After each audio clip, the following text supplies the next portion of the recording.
that there is a possibility, a strong possibility, that Rishi Sunak's car was bugged by China. So there's that. That is a thing.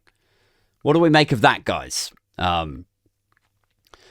mean, in the small amount of prep that I do for this show, I did notice when I was looking through some things about it, that even though this was talked about again this morning, or last night perhaps, this is something that actually erupted earlier this month. Like, this is about 3 or 4 weeks ago that this first came up. So here it is, right? So ex-Conservative cabinet guy, ex-Tory leader, in fact, Ian Duncan Smith, he says he was reliably told that the Prime Minister, Rishi Sunak's vehicle, had to be stripped for fears of security breaching recording and transmission devices. And this is covered in an article by Adam Forrest, credit where it's due, in The Independent, by the way, just in case you're curious, if you want to go and look it up or whatever. And it's under the headline, it says, China tracked Rishi Sunak using a device hidden in car, says ex-Tory leader.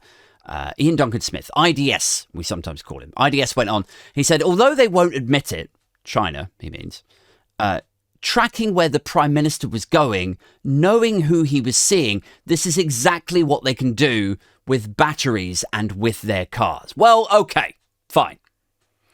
And it says that the Eye reported it in January that a government car had to be dismantled after they found a hidden tracking device on that as well. And I think the reason that this story is interesting to me is because it speaks to the idea of this like dwindling global influence that we have here in old Blighty. You know, it's like here we have a country that used to run the world. You know, we're always told that shit, aren't we? By people like Ian Duncan Smith. He's very much of that ilk. That sort of hat-wearing, blitz-obsessed kind. Like, you know, like if you sat him down after a roast dinner and you put a film on, like it's a wholesome scene there, you know, just IDS with a full belly, full of roast beef. It's a Sunday. He's letting his dinner go down. I reckon if a scene in the movie came on where there was a Spitfire in it, I reckon he'd crack one out.